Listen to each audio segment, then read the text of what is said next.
Assalamualaikum warahmatullahi wabarakatuh. Selamat pagi buat mahasiswa setia Tridharma Nusantara yang aktif di pagi hari, dan selamat malam buat yang lainnya yang beraktivitas kuliah di malam hari. Hari ini adalah materi yang dibahas pada bab 4 yang berjudul mengumpulkan informasi dan memindai lingkungan. Saya sendiri atas nama Roni Ahmad Asiri yang sebagai pembawa materi ya. Kita langsung saja pada materi selanjutnya, yaitu pendahuluan dari materi tersebut, yaitu pokok bahasa akan mengenai mengurai pentingnya informasi pemasaran dalam penunjang keberhasilan strategi pemasaran perusahaan, yaitu perusahaan tidak akan pernah bisa berkembang dengan baik-baiknya apabila mereka tidak memiliki satu strategi pemasaran, sehingga keberhasilan satu bisnis adalah bagaimana strategi yang mereka jalankan selama ini. Setiap perusahaan harus dapat mengelola dan mendistribusikan aliran informasi berkelanjutan bagi manajer pemasarannya. Artinya, pengelolaan informasi itu adalah satu hal yang penting, yaitu mendistribusikan secepat mungkin apa yang didapatkan di lapangan, di pasar, atau market share mereka yang dimiliki, sehingga itu berita menjadi satu update yang terbaru untuk mengantisipasi kemudian hari bagaimana berkelanjutan usaha bisnis tersebut. Jadi pembahasan yang diawali dengan mendefinisikan sistem informasi perusahaannya. Informasi perusahaan itu pada umumnya selalu berbicara kepada salah satu yang utama, bagaimana mendapatkan berita yang terbaik, kabar yang terbaik, khususnya laporan-laporan aktivitas lapangan dari field force atau dari sales marketing yang ada, untuk dijadikan satu acuan ke depan ya. Tujuan pembelajaran yaitu memahami informasi pemasaran, menjelaskan komponen yang terkait dengan proses pencatatan internal.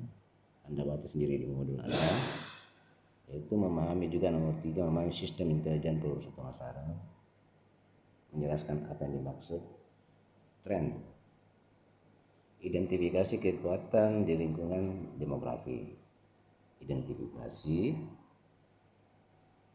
kekuatan lingkungan ekonomi, dan mengidentifikasi kekuatan lingkungan sosial budaya, serta mengidentifikasi kekuatan di lingkungan alam, mengidentifikasi kekuatan atau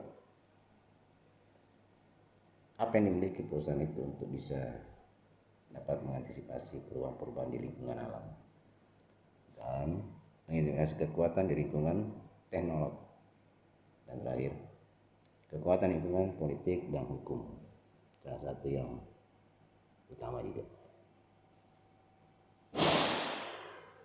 Komponen sistem informasi pemasaran modern. Komponen adalah bagian-bagian dari kesatuan dari satu sistem perusahaan atau informasi perusahaan. Itu adalah bagian-bagiannya, antara lain personel, orang-orangnya yang mengoperasikan aktivitas perusahaan. Tanpa peralatan dan perlengkapan dan prosedur-prosedur yang diberikan pada mereka, seakan-akan terasa sulit untuk bisa mengantisipasi perkembangan zaman ini ya. Untuk mengumpul dari maksud dari tiga perangkat ini, orang-orang, peralatan, dan prosedur, untuk mengumpulkan, memilah, menganalisis, evaluasi, dan mendistribusikan informasi tepat waktu, timing ya, update informasi. Inilah yang dimaksud dari kesatuan dari sistem informasi pemasaran. Catatan internal dan intelijen pemasaran.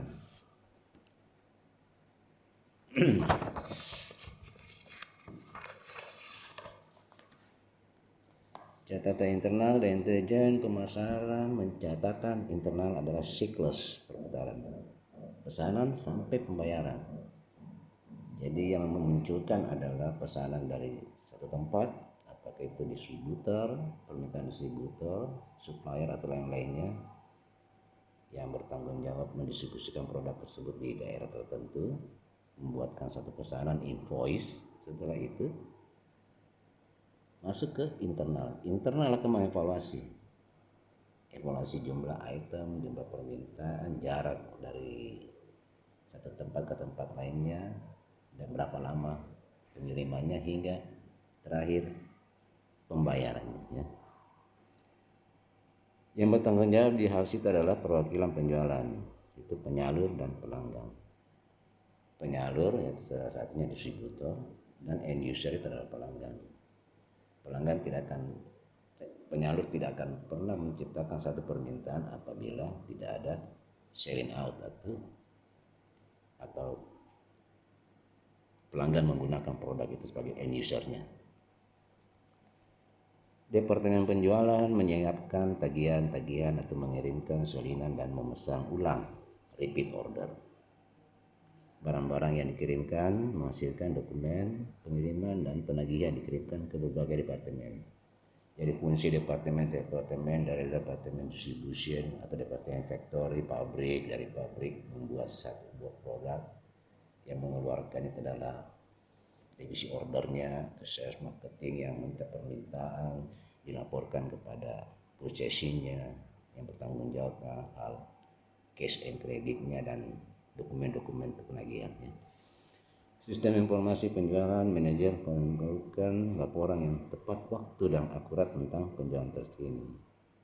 Update laporan itu diperlukan khususnya oleh manajer sales, marketing, product manager atau factory manager.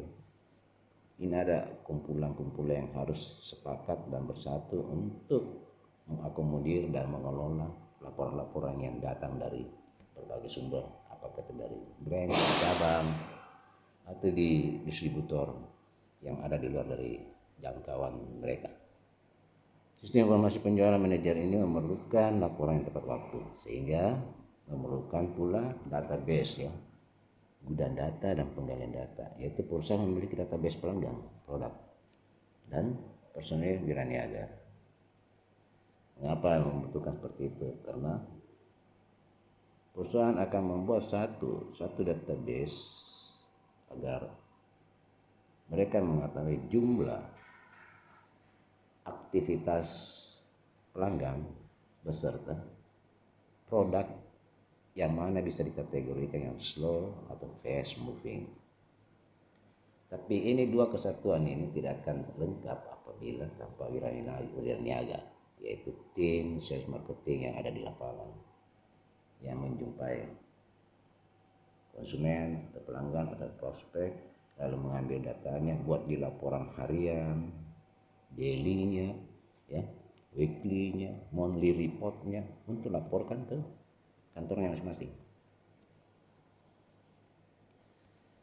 Jadi manajer hanya mengharapkan satu laporan yang terupdate, sehingga mereka akan mengkomunikasikan jumlah item produknya atau jumlah wiraniaga yang di mana yang berpotensi untuk meraih pasar market share.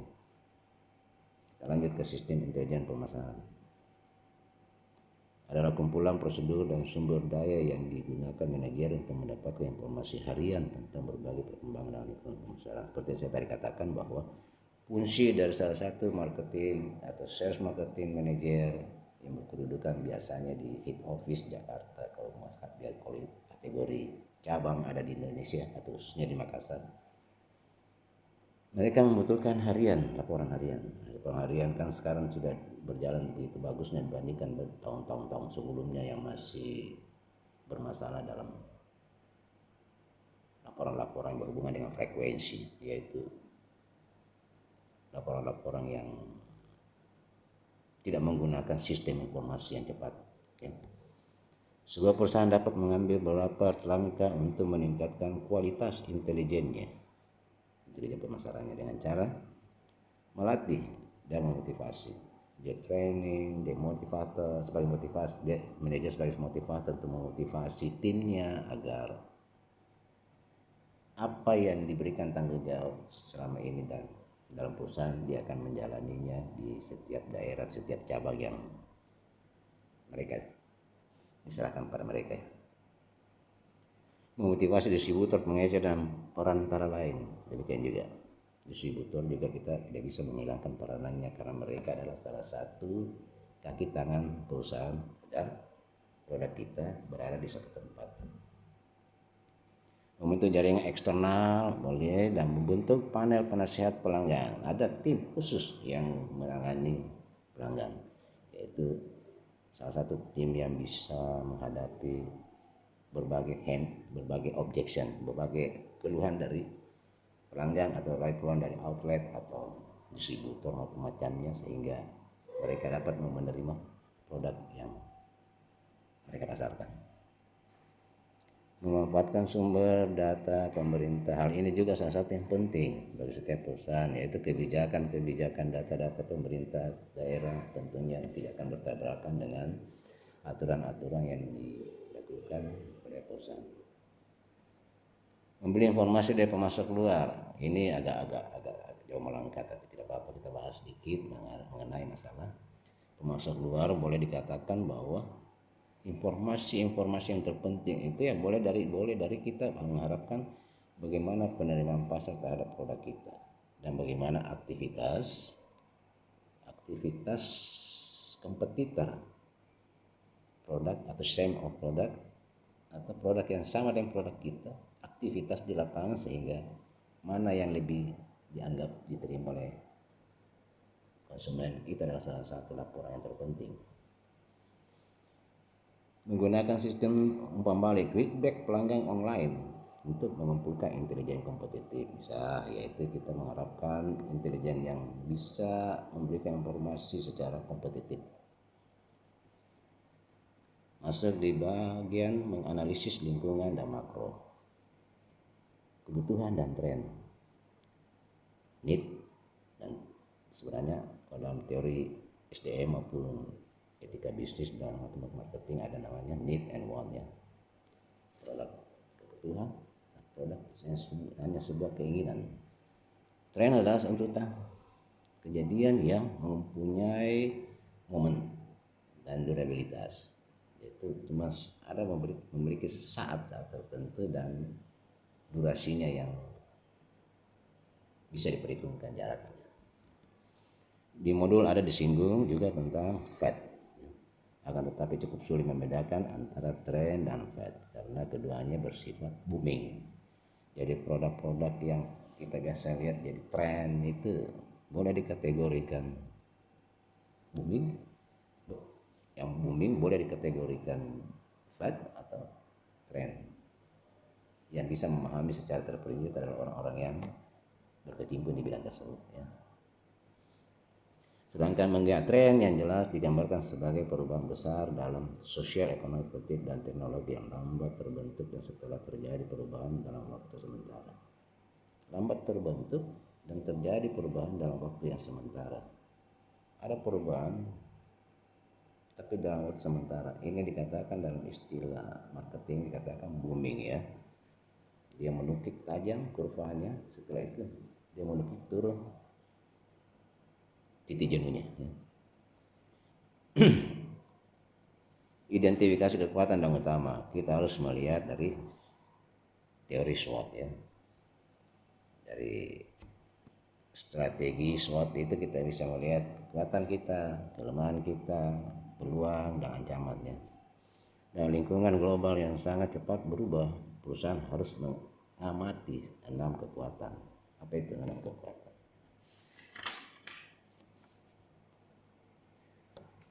Ya, lingkungan demografi. Kekuatan utama demografi adalah populasi yang harus diperhatikan oleh pemasar, yaitu perusahaan yang bagus itu yaitu mereka bisa memantau perubahan-perubahan yang bersifat demografis. Kebetulan negeri kita ini adalah mendapatkan bonus demografi, salah satu negara yang memiliki demografi yang cukup positif, yaitu sekian persen mendominasi adalah usia pekerja. Jadi usia pekerja itu adalah anak-anak muda, usia kurang lebih 20-an sampai 30-an ya.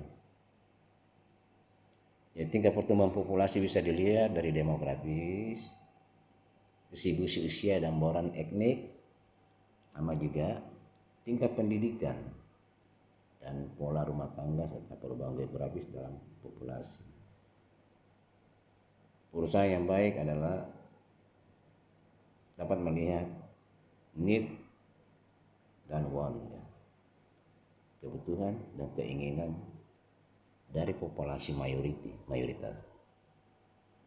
Nah, sekarang kebetulan adalah peluang besar bagi produk-produk yang berhubungan atau yang tertuju kepada usia-usia produktif seperti ini, yaitu boleh jadi hasil akhirnya akan banyak dikonsumsi atau banyak digunakan oleh khususnya usia-usia seperti ini ya. Termasuk di lingkungan ekonomi. Lingkungan ekonomi akan mempengaruhi daya beli, jelas. Distribusi pendapatan, tabungan, hutang, dan kredit. Kita tidak perlu membahas terlalu jauh tentang tabungan, hutang, dan kredit. Distribusi pendapatan pun kita jadikan satu kesimpulan bahwa semua itu kesimpulannya adalah daya beli. Daya beli masyarakat saat sekarang agak cenderung menurun. Bukan berarti cenderung menurun hilang sama sekali ya, atau berada di titik kritis, enggak. Cuman perusahaan yang bagus itu adalah mereka bisa mengantisipasi produk apa dan sesuai yang bisa disesuaikan dengan keadaan yang ada saat sekarang ini. Karena lingkungan ekonomi begitu goyahnya di saat-saat sekarang ada musim corona endemik atau epidemi corona, itu mempengaruhi dari keuangan setiap rumah tangga, yaitu maupun setiap pekerja usia muda yang tadi dibicarakan bahwa memiliki populasi yang terbanyak di negeri kita dalam istilah bonus demografi. Daya beli bisa mempengaruhi dari hal-hal tertentu, yaitu salah satunya tadinya produk ini kebanyakan dibeli cash, akhirnya produk ini dibeli secara kredit. Pembayaran sirkulasi pembayaran seperti ini yang bisa merubah juga sistem atau aturan-aturan perusahaan yang tadinya cash and carry sekarang jadi kredit. Tadinya kredit cuma 1 bulan kurang lebih, pemasok di luar atau distributor meminta keringanan penambahan limit kredit. Lingkungan sosial budaya menggambarkan sebagian besar selera dan preferensi konsumen. Betul, budaya itu adalah salah satu bagian yang mempengaruhi setiap sikap dan pilihan seseorang ya. Produk yang bagus itu yaitu satu produk yang bisa menyentuh dan tidak melewati batas-batas budaya yang berlaku di daerah tersebut. Apakah itu? Saya rasa itu adalah tugas dan tanggung jawab tim marketing, sales dan marketing. Sales yang kebanyakan dari bertanggung jawab dengan distributor. Marketing adalah orang prinsipal atau orang pabrik atau orang tim dari pusat yang bekerja sama dengan tim sales yang ada di daerah masing-masing. Budaya tersebut, pandangan yang mempengaruhi sosial budaya tersebut, pandangan tentang diri sendiri, orang lain, organisasi, masyarakat, alam dan alam semesta. Pandangan sosial yang bisa berubah adalah yang bersifat sekunder ya. Ada beberapa macam-macam yang sekunder itu, tapi yang melekat itu adalah salah satu bagian itu apabila budaya itu sudah masuk kategori tradisi. Lingkungan sosial budaya kita sisakan, lanjut ke lingkungan alam. Nah, sedikit dulu ya. Kerusakan lingkungan alam menjadi masalah global utama.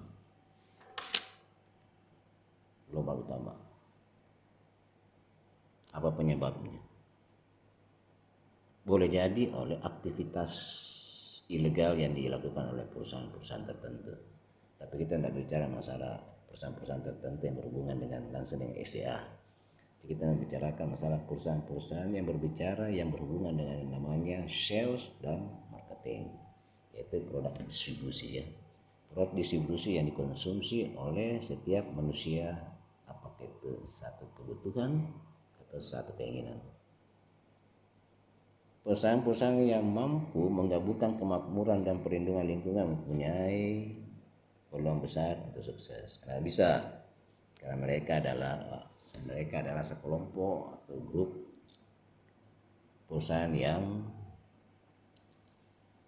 dapat berjalan sebagaimana mestinya visi misi perusahaannya dan tidak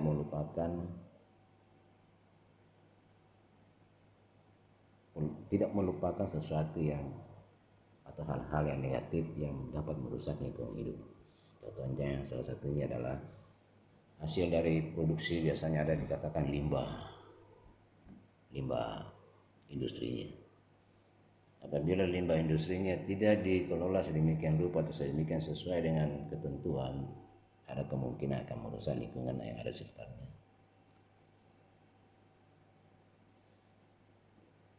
Berikut nanti pertanyaan-pertanyaan lain karena ini terlalu singkat ya. Nanti akan dibicarakan pada sesi pertemuan sesuai bab masing-masing melalui Zoom yang ada masing-masing dosen bertanggung jawab. Lingkungan teknologi. Ini dua bagian, lingkungan teknologi dengan lingkungan politik dan hukum. Ini agak di belakang, disimbang, tapi ini adalah hal satu yang paling penting. Sebenarnya kalau menurut saya dua ini harus terdepan. Tapi tidak apa-apa, karena itu penjelasannya kan sama juga ya. Lingkungan teknologi merupakan kekuatan yang membentuk kehidupan manusia. Semua teknologi baru merupakan penghancuran kreatif. Bisa. Kenapa bisa? Kenapa tidak? Karena kreativitas yang pernah terjadi sebelumnya yang tidak ditunjang dengan teknologi, dia akan terimbas oleh satu buatan atau satu produk yang dilakukan oleh teknologi. Contohnya dalam hal produksi yang tadinya dilakukan dengan tangan dari 20 orang pekerja. Ini contoh, bukan masalah tertuju ke kreativitasnya, maksudnya kepada jumlah pekerjanya, sehingga apa? Penghancurannya berdampak lebih luas dari kreativitas. 20 orang bekerja dengan manual. Setelah ditemukan satu mesin pekerja atau mesin yang membuat satu produk ini, hanya satu mesin, satu operatornya atau programmernya, itu sudah bisa menjalankan dari pekerjaan yang 20 orang yang dilakukan. Kemana 19-nya? Kreativitas juga penghancuran kreativitas salah satu adalah hal-hal yang sudah diterima sebenarnya mestinya dapat dirubah karena faktor ada inovasi produk yang dikelola langsung oleh teknologi. Kecepatan perubahan yang makin tinggi, karena kecepatan perubahan yang makin tinggi apabila perusahaan tidak mengikuti jejak kecepatan teknologi ini, kecil kemungkinan mereka akan bisa bersaing sebagaimana mestinya. Pula inovasi yang tak terbatas oleh karena adanya kemudahan dalam berinovasi, yaitu ditunjang dengan perangkat yang sudah tidak dilakukan dengan tenaga atau fisik. Itu kreativitasnya bisa secepat mungkin dibandingkan kreativitas dilakukan dengan manual ya. peluang inovasi yang terbatas, anggaran R&D yang beragam. Tapi salah satu sisi dari inovasi yang terbatas itu, maupun tidak mau, perusahaan pun akan menyuplai atau mendistribusikan secara beragam anggaran-anggaran dari risetnya. Riset and departemen atau riset and development, pengertian saya belum paham tadi, saya cuma baca R&D, tapi kemungkinan besar adalah riset and development. Pengembangan riset ini tidak akan bisa berjalan semulus mungkin apabila tidak ditunjang oleh anggaran-anggaran yang diberikan oleh perusahaan. Makin banyak peraturan mengenai perubahan teknologi, ya. Dengan adanya perubahan teknologi, kesempatan untuk melakukan sesuatu yang hal-hal yang negatif yang biasa dilakukan oleh negeri kita, memang orangnya suka korupsi, ya, korupsi waktu, korupsi barang, korupsi uang. Dengan adanya teknologi ini bisa membuat satu perubahan yang radikal, yaitu hal-hal yang negatif, hal-hal yang dianggap merugikan perusahaan sudah mampu diminimalisir oleh karena faktor perubahan teknologi. Dulu laporan diminta per minggu, untuk laporan harian per minggu, karena teknologi belum mampu menghandle secepat itu, sehingga laporan harian yang mingguan sampai minggu itu hanya dibuat di hari Jumat, Sabtu. Karena pikirkan Sabtu kirim laporannya. Tapi saat sekarang dengan teknologi, laporan biar 5 menit pun akan dibutuhkan untuk dikirim segera. Artinya kalau anda yang hanya berbicara retorika tanpa dengan betul-betul informasi di lapangan, pasti akan kesulitan untuk membuat konsep laporan. Karena permintaan para manajer selalu meminta kepada anda kapan laporan itu harus diterima olehnya, dan waktunya pun tidak seperti dulu harus kirim melalui kantor pos, atau yang lebih cepat sedikit kirim melalui email. Tapi kalau email juga atau fax dulu, ya, fax dulu email, itu masih ada keterlambatan yang terjadi. Tapi saat sekarang dengan tatap muka pun bisa berlaku saat terjadi antara manajer dengan bawahannya. Otomatis manajer pun akan bisa monitor Anda di mana aktivitas saat sekarang. Contohnya seorang manajer ingin melihat aktivitas bawahannya di daerah tertentu, daerah Makassar contoh, ya. Diambil jam aktivitas itu antara jam 1 jam 2. Karena kebanyakan tim lapangan itu jam 1 jam 2 adalah bagian dari jam istirahat. Bisa video call seperti ini juga, ya. Bisa di Zoom kalau di mana saat sekarang posisi ini. Sehingga pekerjaan yang tidak bermanfaat yang telah dilakukan selama ini oleh tim-tim yang ada di daerah, kemungkinan besar tidak akan bisa lagi bermain-main oleh karena teknologi meminimalisir keadaan-keadaan yang seperti itu. Lanjut yang terakhir, lingkungan politik dan hukum. Hukum juga menciptakan peluang baru bagi bisnis, karena yang utama dalam lingkungan politik hukum yaitu peningkatan peraturan bisnis, pertumbuhan kelompok kepentingan khusus. Kayaknya kita jangan terlalu banyak membahas yang kedua. Yang kita bahas yang paling penting adalah kenapa bisa menciptakan peluang bagi bisnis. Tentunya kebijakan sebuah negara atau negeri ini, yaitu Indonesia, akan bisa salah satunya meningkatkan jumlah investor dari luar atau investor yang sudah menanamkan saham atau aktivitas di negeri ini bisa lebih luas untuk beraktivitas tanpa aturan-aturan yang titik bengek yang hanya membuat pergerakan perusahaan tidak sebagaimana mestinya diharapkan ya.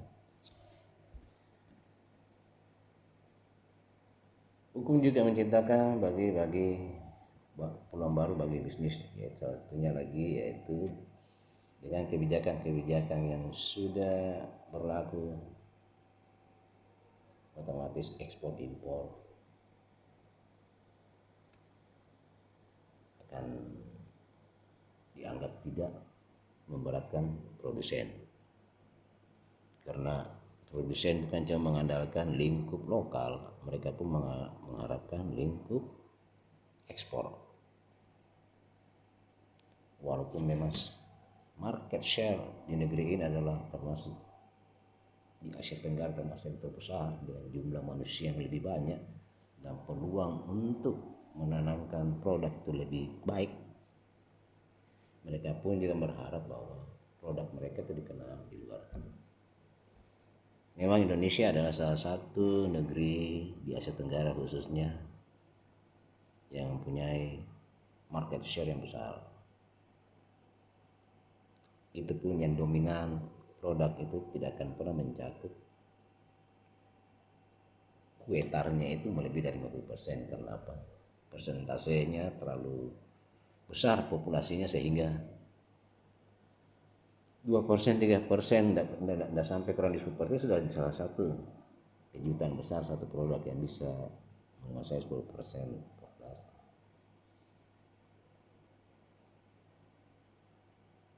Baiklah, kalau ada pertanyaan lagi yang lainnya yang masih dianggap satu hal yang perlu untuk dibahas, pertanyakanlah kepada dosen Anda masing-masing dan termasuk saya khususnya yang kelas AK A1 dengan kelas yang kedua. Jadi untuk sesi berikutnya yang kita nanti bicarakan di Zoom meeting itu adalah tidak lagi membicarakan slide per slide. Jadi Anda itu harus membuat satu catatan tertentu dari penjelasan saya dan penjelasan dosen lain dan materi modul yang Anda pegang serta yang ada di dalam presentasi ini. Itu dirangkum jadi satu buat pertanyaan yang bisa dikategorikan studi kasus ya. Apakah studi kasusnya itu salah satu teori atau yang praktek? Maksudnya teori, apakah Anda cuma ingin tahu studi kasus itu, belum tahu, ingin tahu, atau yang mengalami kasus tersebut dalam dunia pekerjaan.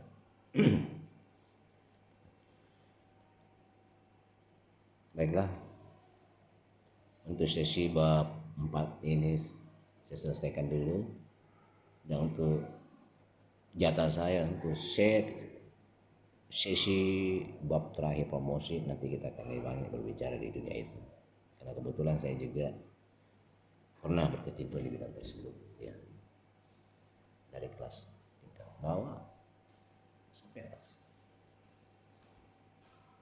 Kita bicara praktek, kita bicara teori,